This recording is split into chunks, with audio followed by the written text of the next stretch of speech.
Amigas y amigos, ¿cómo están? Yo soy Loyolus y les doy la bienvenida nuevamente a este espacio cultural. Muchas gracias por acompañarme aquí en mi canal de YouTube. El día de hoy estoy muy feliz, muy contento porque está conmigo el dramaturgo, el reconocidísimo dramaturgo y obviamente multipremiado Hugo Alfredo Hinojosa, que está aquí para platicarnos de una obra que él escribió que se llama Sepulturas y que se va a estrenar el 20 de julio allá en el Teatro del Bosque, Julio Castillo, del Centro Cultural del Bosque. Mi estimado Hugo Alfredo, gracias por estar aquí.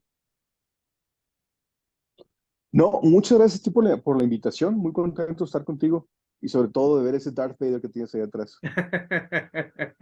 A la orden, mi estimado. Oye, pues como decía, pues estoy muy contento de tenerte aquí, mi estimado, para platicarnos, para que nos platiques acerca de Sepulturas, que es una obra que obviamente tú escribiste y que está a punto de estrenarse y que está dirigido por Emma Diff. Sí. Es una obra que quiero mucho. Realmente ¿cómo te digo? Es una reinterpretación de Emma también, de alguna forma el montaje, ¿no? Esta obra, ahorita que justamente venía para tener la conversación contigo, venía pensando en la obra en sí misma y estaba viendo que sin quererlo, conscientemente creo que forma parte de una trilogía, porque ahorita hace un par de meses terminamos temporada de El Eterno Verano de la Guerra, Así es. una obra que dirigió Lorena Massa con Laura Mela y Álvaro Guerrero. Y venía pensando en eso y de alguna forma el detonante fue el mismo para para las dos obras, ¿no? En ambas obras hay un veterano de la guerra, que es en lo que se apoyan los textos, y hay una tercera obra que es Desiertos, en la cual también abordo, digamos, el mismo tema, y estaba pensando en eso. Entonces, Desiertos, el eterno verano de la guerra y Sepulturas, las tres obras que de alguna manera tratan la misma temática y como que con eso terminé, como esos demonios de la infancia de hablar del tema. Mira, Sepulturas es una obra, tuve la gran fortuna de que con esa obra me dieron el Premio Bellas Artes de Literatura en el 2012, ya hace bastante tiempo.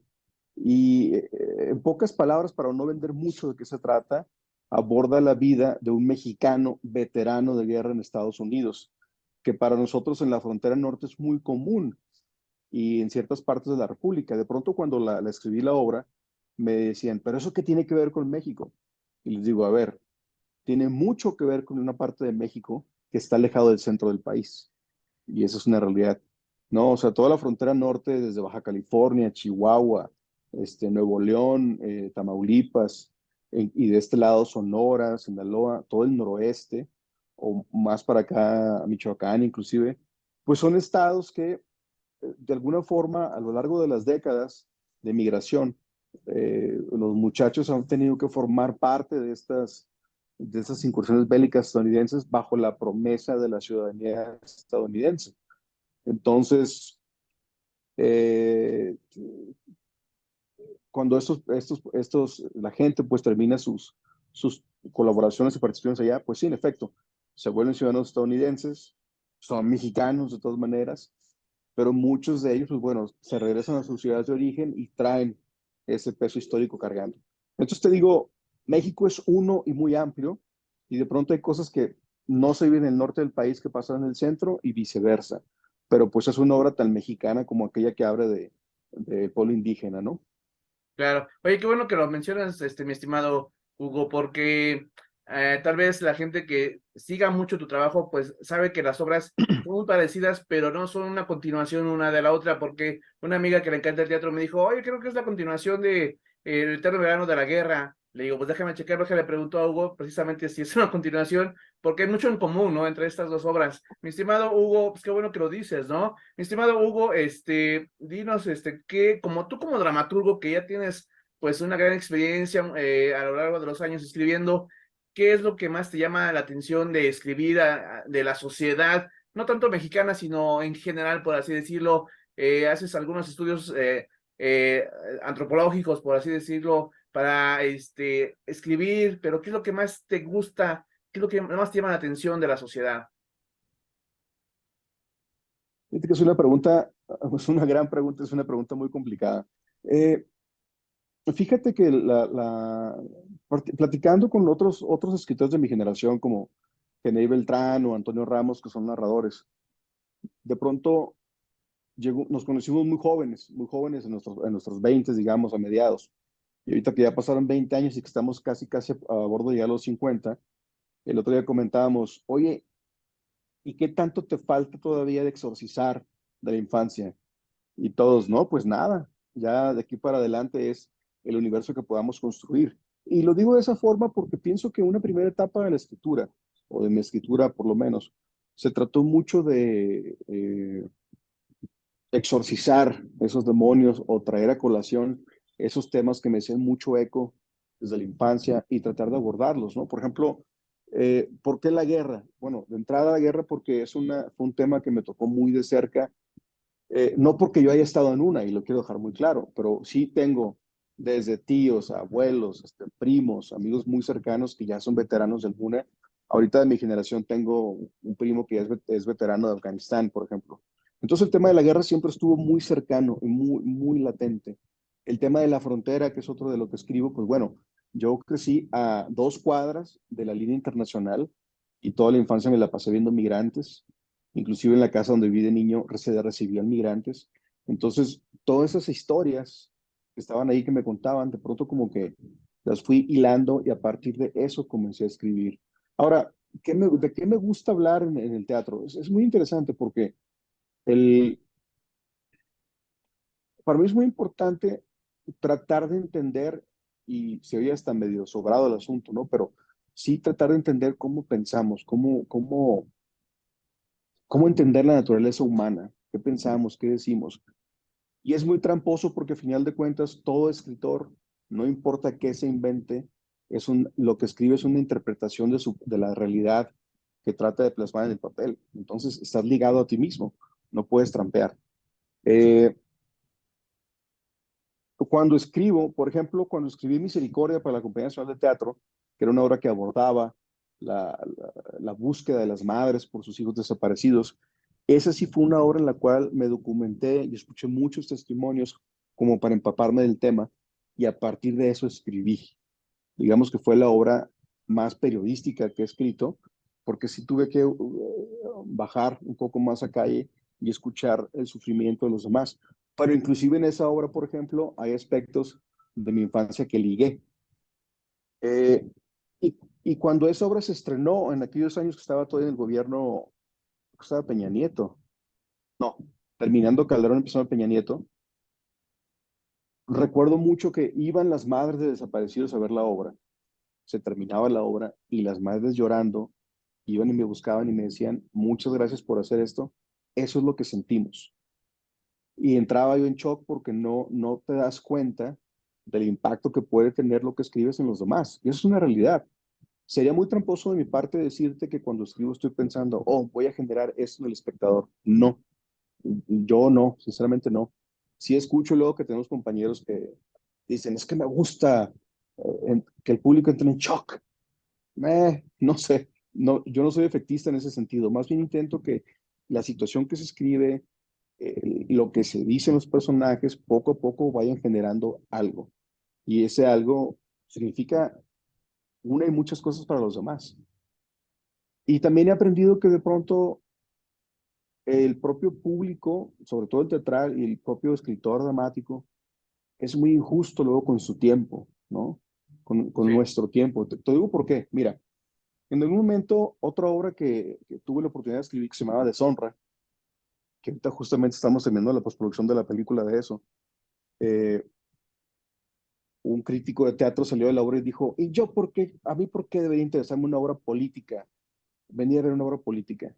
Y me quedé pensando, bueno, a ver, ojo con lo que estás diciendo.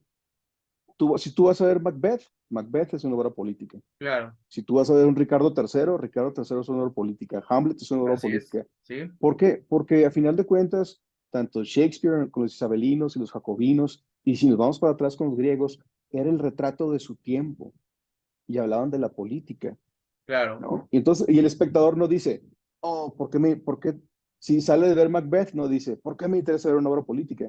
Porque no lo leen de esa manera. Entonces, cuando digo que de pronto como espectadores somos muy crueles, es porque tratamos de calificar todo en el mismo espectro y no es así, no es así. Lo único que es así es que a final de cuentas sea quien sea, siempre cuando escribimos tratamos de hablar o de reinterpretar una parte del mundo que es preocupante para nosotros. Eh, y entendiendo que al final de cuentas el teatro no es la vida en sí. El teatro es una cosa muy interesante, es un segmento, ¿cómo te lo diría?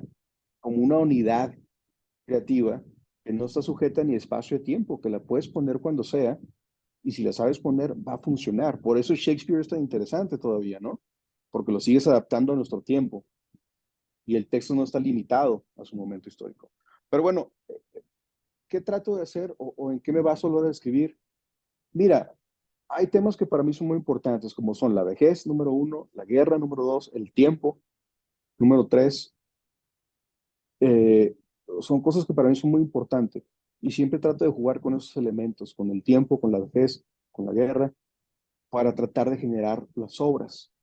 Ahorita en este momento estoy pasando hacia otra etapa, a escribir otro tipo de textos, pero digamos que una primera exploración de haciendo un análisis de los primeros 20 años como dramaturgo, porque ya tengo 30 como hacedor teatral, pero 20 como dramaturgo, digamos. Esos han sido los temas que me ha interesado explorar.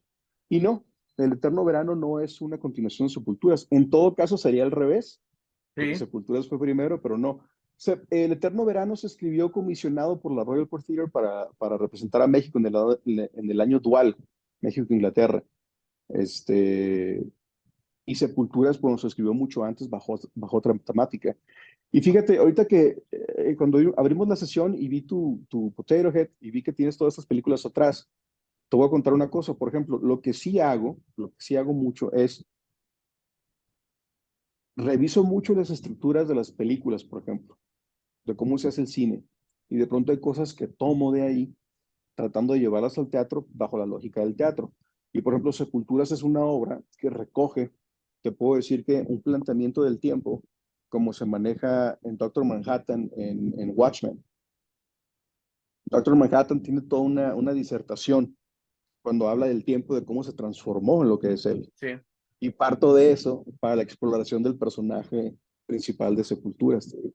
Fíjate Pero que es, a mí perdóname, me llamó más la atención también que comentaste esto de que también te basas o te apoyas un poco en el cine o en películas.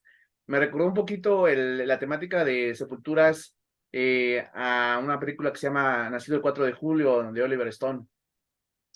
claro, todos tienen que ver. Lo que pasa es que, mira, la, la, esos personajes, por ejemplo, de los que me estás hablando, con Born on 4 July, es gente que yo vi. Es gente que yo vi. O sea, mira, te voy a contar una anécdota. Este primo que te digo que ya es veterano ahorita de Afganistán, estábamos un día en un lugar en Estados Unidos, él, otro primo y yo, y nos estuvimos en una esquina a comernos un hot dog y de pronto se fue, él se fue, caminó como 2 cuadros, lo alcanzamos y estaba sentado en una banca y llegamos con él y no entendimos qué pasaba. Le digo, oye, ¿qué pasó? Y me dice, es que cuando empezaban las balaceras, la música que puso el que estaba al lado de los hot dogs, que era un árabe, era la música que se escuchaba cuando empezaba todo. Ah, canijo. Entonces, ese tipo de reflexiones son muy interesantes y que tú no las puedes saber si Claro, no has estado ahí. Entonces, exacto. digo, ese tipo de cosas son en las que me he basado para escribir. Y sí, nació el 4 de julio, como dices tú, retrata toda esta realidad y muchas otras que uno no se imagina. Por ejemplo, cuando estaba yo muy niño, 5 años, pon tú, en la casa de mi nana, un día me metí, bueno, sí me la bebía, ¿verdad? Pero un día me metí, yo no sabía, agarré un rifle, una escopeta, estaba ahí, me salí a la calle con la escopeta de niño y de pronto se dan cuenta de que traía la escopeta y lo que la escopeta traía era grabado su serie de soldado y su nombre y luego me la desaparecieron, pues. Pero así de cercano era toda la parafernalia militar, estás expuesto, ¿no?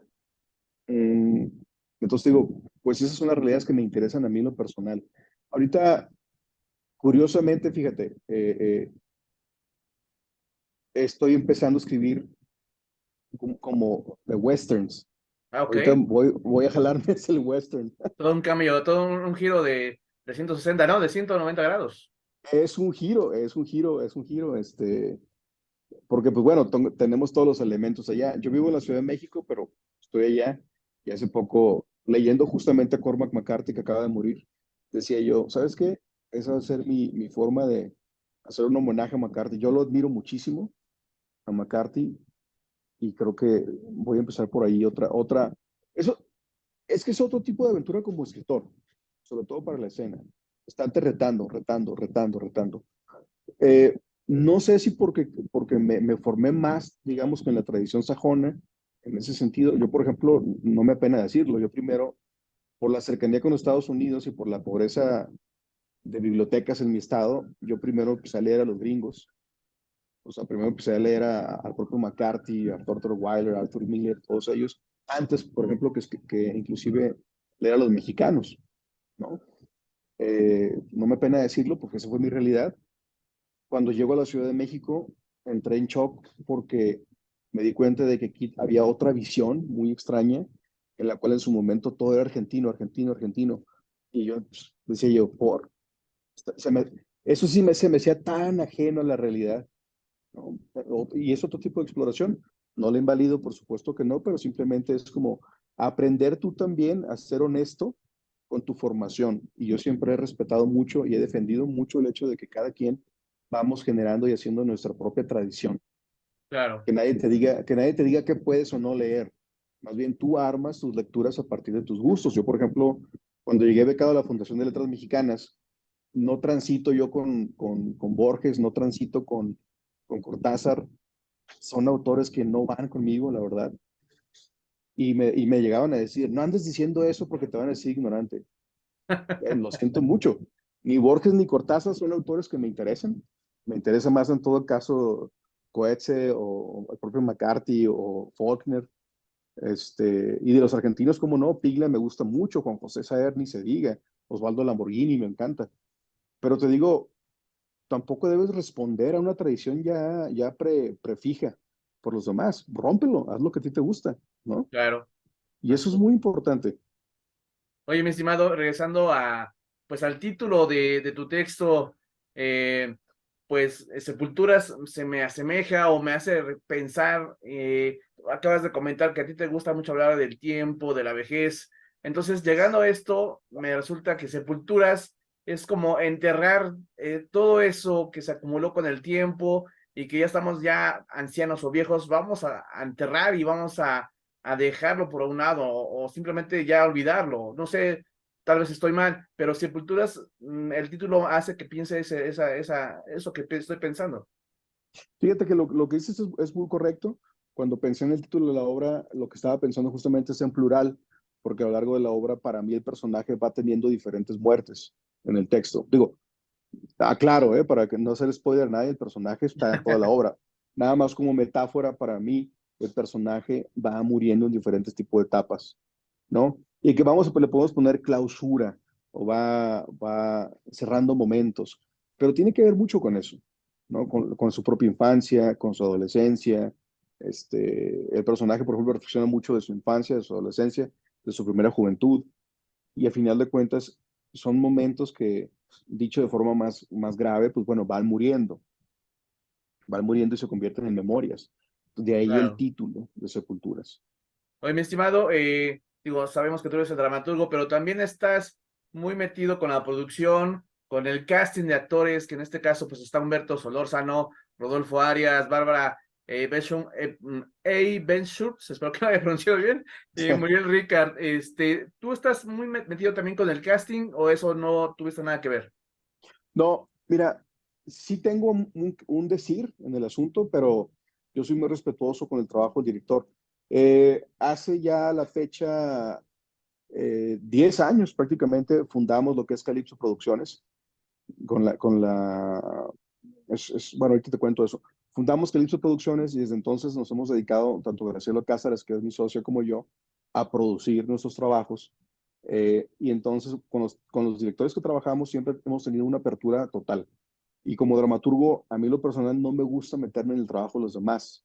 Eso es muy importante porque conozco otros dramaturgos que quieren que hasta les respeten la coma. Yo en mi caso no.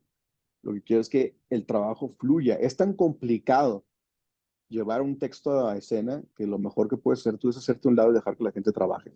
En ese sentido, cuando hacemos la primera reunión con el director, planteamos el texto, una vez que lo lee el director me dice, bueno, tengo esta idea, estos actores para tal personaje, y nada más decimos pues adelante o damos alguna opinión de que pudiera cambiar alguno u otro, pero en general siempre casi van los que dicen los directores, ¿no? Por ejemplo, en El Eterno Verano que acaba de terminar, ahí sí fue como un asunto de decir, ¿sabes qué? Tiene que ser Álvaro Guerrero y Laura Almela. De entrada porque Ok. tenían 30 años que no trabajaban juntos, y para mí era muy importante porque de aquella obra que no sé si llegaste a ver tú, no sé la edad que tengas, pero que fue Cuarteto de Margules, que me tocó verla a mí, una obra que me impactó tanto que por eso empecé a hacer teatro. Y Ok. estamos hablando de hace 30 años. Entonces, bueno, en este caso de Sepulturas, estaba Arturo Ríos, que ahorita no pudo estar porque tiene una serie de trabajo de filmaciones. Se queda Humberto, que también estuvo en la primera temporada. Humberto es un quien lo escucha hablar se va a dar cuenta de qué tan gran actor es, porque es un gran actor de doblaje y es un gran actor, nada más ha trabajado más en doblaje. Muriel y la propia Bárbara Rodolfo son excelentes. Entonces, cuando armamos esa plantilla, que fue la que Emma pidió, pues dijimos, más que encantados de trabajar con ellos. Entonces, a lo largo de los últimos 10 años, realmente Calypso Producciones se ha definido mucho porque siempre tenemos muy buenos elencos y hemos trabajado con muy buenos directores. Entonces, siempre tratamos de mantener el mismo nivel. Saliendo de la pandemia, teníamos Fariseos, que tuvo un elenco brutal también, por ejemplo. Entonces te digo, siempre una consigna de nosotros es trabajar con buenos elencos que justamente le vayan brindando ese sello de garantía a las producciones que llevamos a cabo. ¿Te va gustando? Obviamente ya estás en los ensayos. ¿Te ha gustado lo que están montando? ¿Te ha gustado lo que has visto en los ensayos? Bueno, lo que pasa es que es un reestreno. La obra se estrenó previo a la pandemia en el 19 en la UNAM, en Santa Catarina. Sí, Y si no hubiera habido pandemia, la obra habría tenido temporada en el 20. Pero bueno, se retrasó hasta ahora, para que veas qué tan retrasadas van las fechas de los montajes. sí, sí, sí. Entonces, te digo, es un reestreno, pero prácticamente bien dices, parece un estreno porque los actores están igual de nerviosos, volviendo a aprender el texto, haciendo el marcaje, haciéndolo todo de nuevo. Entonces podemos decir que es un montaje nuevo, una reinterpretación nueva de algo que ya hicieron, pero sigue teniendo exactamente el mismo nivel de complejidad. Es una obra muy, muy tensa para los actores porque siempre están en escena, entonces tienen que mantener el trabajo actoral al tope. Mi estimado, ¿por qué la gente tiene que ver Sepulturas? Es una pregunta muy tramposa, ¿eh? Mira, cuando me preguntan eso, yo siempre digo, pienso que como público, número uno, hay que darse la oportunidad de ver todo, número uno.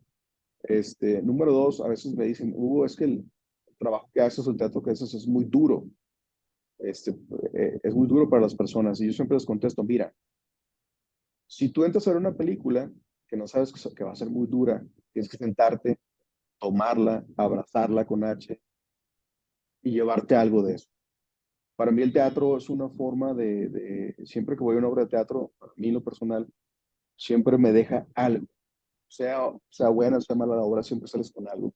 Creo que Sepulturas es un muy buen montaje, una buena obra para que te haga reflexionar acerca de tu propio tránsito por la vida y para que hagas una valoración de qué cosas son importantes y qué cosas no lo son y qué cosas te han marcado en la vida y qué cosas no. Yo pienso que en esa hora y media creo que dura la obra, te da la oportunidad de escuchar tantas cosas que alguna te va a hacer eco y que vas a ir pensando, híjole, creo que yo viví esto al igual que el personaje, o no quiero vivir esto, quiero cambiarlo. Creo que ese es el tipo de cosas que te puede dar el montaje. Ok. Es muy duro, eso es muy duro. O sea, la verdad es que como me dice Graciela, mi socia, Hugo, es que ya tenemos que empezar a hacer cosas light. Y le digo, es que no me salen. Oye, mi estimado, pues ya prácticamente para terminar, yo quisiera seguir platicando contigo o quisiera conocer más de tu trabajo, obviamente, pero a veces el tiempo no nos deja.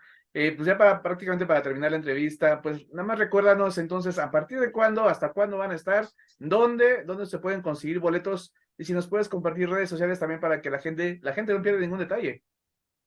Mira, las redes sociales en Twitter es Calypso Producciones, es Calypso Teatro, perdón, en Twitter, Calypso Teatro también en Facebook, Instagram lo mismo, Calypso Teatro. La obra se estrena el 20 de agosto en el Teatro Julio Castillo, en el Centro Cultural del Bosque. Va de jueves, entiendo que va de jueves a domingo. Son 20 funciones, por lo cual son 5 semanas. Se acabará por ahí de la primera semana de la última semana de septiembre. Va de sábado a domingo. Horarios, jueves y viernes 8 de la noche, sábados 19 horas y domingos 18 horas. Los boletos se pueden adquirir por internet en Ticketmaster y también directamente en la taquilla del teatro. Es un gran teatro, la verdad es que nos tocó una suerte de estar en ese teatro, Sí, que es fabuloso. Y sobre todo, bueno, el teatro es enorme, sin embargo, la propuesta, como es una obra muy intimista, se montó en el Santa Catarina, y en esta ocasión no vamos a ir a sala abierta. La obra va a estar sobre el escenario, y sobre el escenario las butacas y todo. Entonces, bastante interesante. wow. Bastante interesante. Pues, amigas, amigos, ya saben, todo está dicho por mi estimado Hugo Alfredo Hinojosa.